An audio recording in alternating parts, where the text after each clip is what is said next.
ఆచరణలో పెట్టట్లేదు. మనకి స్వాతంత్రం వచ్చి 78 ఇయర్స్ అయిందని చెప్పేసి ఎంతో ఆనందంగా అవన్నీ కార్యక్రమాలన్నీ చేసుకున్నామని, పండగ చేసుకున్నామని, స్వాతంత్ర దినోత్సవం చేసుకున్నామని అందరూ చక్కగా ఉంటే అప్పటికి 4-5 రోజుల ముందు ఈ అమ్మాయిని మనం బ్రతకనివ్వకూడదు, చిన్న అంతం చేయాలి అని చెప్పి కొంచెం చంపేస్తే బాగుండేది కదా. అంత నీచంగా, అంత నీచంగా మానవత్వం లేదా? వాళ్ళు చేయవలసినవన్నీ చేసేస్తారు, తప్పకున్నారు. ఎవడో ఒక తాగుబోతులను తీసుకెళ్ళి వాడికి ఆ సీసీ కెమెరాలో వాడే కనిపించేలా అరేంజ్ చేస్తే వాటితో ధైర్యంగా నేను చంపాను, నన్ను విడిపిస్తారా తీయండి, చంపేస్తారా చంపేయండి, ఇంత ధైర్యంగా వాడు అంటున్నాడు అంటే వాడు వెనకాల ఎవరు లేకుండా అలాంటి మాటలు మాట్లాడతాడు.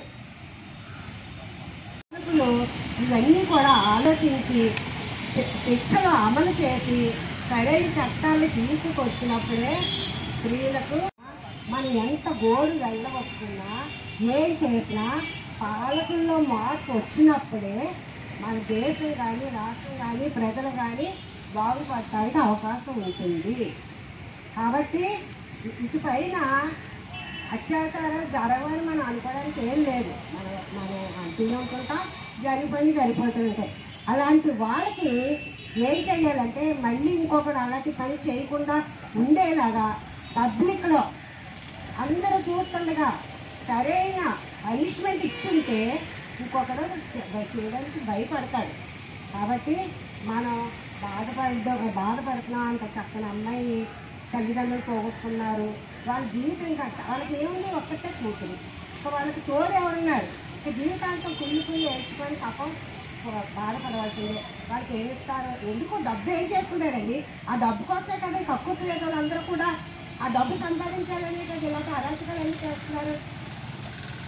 అద్భుతంగా చేయాలి ఇస్తే కానీ మనకి న్యాయం జరగదు. న్యాయం జరిగేలాగా పోరాడాలి. ఇప్పటికి ఎన్ని రోజులు అయిపోతుంది? 9వ తేదీ అంటే అయినప్పుడు వచ్చి ఇంకా సరైన అదేంటి సిబిఐ వాళ్ళు అందరూ కన్నా దర్యాప్తులు చేస్తున్నా ఒక సరిగ్గా బయటకు రావట్లేదు. ఎలా వస్తాయండి? వస్తాయో రావో కూడా మనకు తెలుసు. కాబట్టి ఈ అవకాశం ఇచ్చినటువంటి మన పౌర చైతన్య అంటే కష్టమే తెలియవట అని ఒకప్పుడు చెప్తే, ఇప్పుడు ఎక్కడ స్త్రీ గౌరవింపబడతాదో, పూజింపబడతాదో అక్కడ దేవతలు ఉంటారు. ఆ ఇంట్లో కూడా లక్ష్మీదేవి ఉంటుంది అనేవారు. స్త్రీ లక్ష్మీదేవితో సమానం అని చెప్తున్నారు. ఇప్పుడేంటి? అవన్నీ పక్కన పెట్టేశారు. వాళ్ళకి కావాల్సిన పనులు వాళ్ళు చేసుకున్నారు. కాబట్టి ఇప్పుడు మమతా బెనర్జీ ప్రశ్నిస్తారు. మమతా బెనర్జీకి సపోర్ట్ చేసిన వాళ్ళందరూ ఇప్పుడు నోరు మూసుకుంటున్నారు. రేపు ఎల్లుండో మళ్ళీ వాళ్ళు మాట్లాడతారు. ఇదంతా జనరల్ అయిపోయిన తర్వాత వాళ్ళు వీళ్ళు విమర్శించుకుంటారు. అంటే ఇప్పుడు ప్రధానంగా మీ మీద నెట్టేస్తున్నారు, పిల్లల మీద నెట్టేస్తున్నారు. మీరు డ్రగ్స్ చూస్తున్నారనో, ఫోన్ వీడియోస్ చూసి మీరే దుర్మార్గులు అయిపోతున్నారనో, ఈ దేశం చాలా ఉన్నతమైన పాలక వర్గాలకు ఏం తప్పు లేదు, వీళ్ళు ధర్మం గురించి, గీత గురించి, వేదాల గురించి వల్లిస్తున్నా వీళ్ళు తప్పుడు మార్గాన పోతున్నారని చెప్తున్నారు. ఉద్యమం కూడా కొనసాగింపు ఉద్యమమే. మనము ఏదో కమ్మల మంటలాగా ఇప్పుడు వాట్సాప్ లేక సోషల్ మీడియాలో నేరాలు గోడాలని ఒక వారం రోజులు ఊదర కొట్టేసి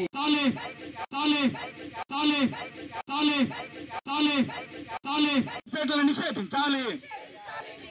నిషేధించాలి, పోర్నోగ్రఫీ వెబ్సైట్లను నిషేధించాలి, కల్పించాలి. చిన్నపిల్లలకు కలకత్తాలో ఆర్జీకర్ హాస్పిటల్లో జూనియర్ డాక్టర్ మీద జరిగినటువంటి అత్యంత అమానుషమైనటువంటి సంఘటనని ఖండిస్తూ అందులో ఉన్నటువంటి నేరస్తులందరినీ కూడా బయటికి తీసి వాళ్ళని శిక్షించాలని డిమాండ్ చేస్తూ ఈరోజు పౌర చైతన్య వేదిక ఆధ్వర్యంలో నిరసన కార్యక్రమం జరిగింది.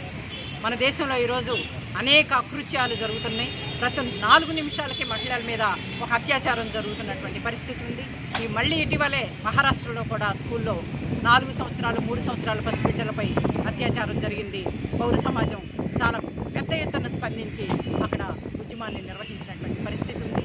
ఈరోజు ఈ ప్రభుత్వాలు ఈ నేరస్తులు, ఈ పోర్నోగ్రఫీ వ్యాపారం చేసే వాళ్ళకి డ్రగ్స్ వ్యాపారం చేసే వాళ్ళందరూ కూడా కొమ్ము కాస్తూ నేరస్తులను వెనక నుంచి కాపాడుతూ చేస్తున్నటువంటి పరిస్థితి ఉండడం వల్లే ఇటువంటి సంఘటనలు పెంచి పెరిగిపోతున్నవి.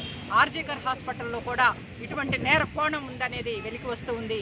అటువంటి నేరస్తులందరినీ కూడా శిక్షించకుండా ఈరోజు సంజయ్ రాయ్ అని ఒక అతన్ని మాత్రమే ముందుకు పెట్టి ఈరోజు ఈ కేసును మూసివేసేటటువంటి కుట్ర జరుగుతుంది. అటువంటి కుట్రకు వ్యతిరేకంగాను ఈ మొత్తం నేరస్తులందరినీ కూడా బయటికి తీసుకొచ్చి న్యాయ విచారణ జరిపి దోషులందరూ కూడా శిక్షించాలని మేము డిమాండ్ చేస్తున్నాము.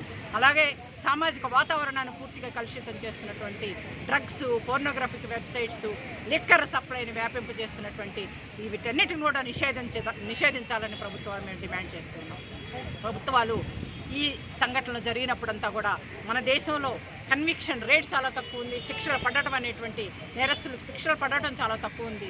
శిక్షలు పడిన తర్వాత కూడా మనం చూసాం బిల్కిస్ బానో విషయంలో నేరస్తులందరినీ కూడా చాలా పూలదండలు వేసి ఆహ్వానించి విడుదల చేసినటువంటి పరిస్థితి చూస్తున్నాము. ఇటువంటి సంఘటనలన్నీ చూసినట్లయితే ఈరోజు పాలకులు ఎవరు కొమ్ము కాస్తున్నారు, ఈరోజు రేపిస్టులకి నేరస్తులకి ఏ విధమైనటువంటి సంకేతాలను పంపిస్తున్నారు అన్న విషయం మనకు అర్థమవుతుంది.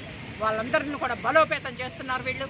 వాళ్ళందరూ కూడా భరోసా ఇస్తున్నారు, మీరు ఇష్టం వచ్చినట్టు ప్రవర్తించండి, మేము మిమ్మల్ని కాపాడతాము అనేటువంటి సంకేతాలను ఇవ్వడం అనేది ఈరోజు జరగడం మూలానే మహిళల మీద ఇటువంటి సంఘటనలు పెంచి పెరిగిపోతున్నాయి. ఈ మొత్తం కలుషిత వాతావరణాన్ని అంతా కూడా ప్రక్షాళన చేయాలని, ఈ అవాంఛిత సంఘ వ్యతిరేక శక్తులందరినీ కూడా శిక్షించాలని, వాళ్ళందరూ కూడా నియంత్రించాలని, ఈ వ్యాపారాలన్నింటిని కూడా నిషేధించాలని మేము పౌర చైతన్య వేదిక తరఫున ప్రభుత్వాన్ని డిమాండ్ చేస్తున్నాం. Thanks for watching. Please subscribe our Spy News Live channel.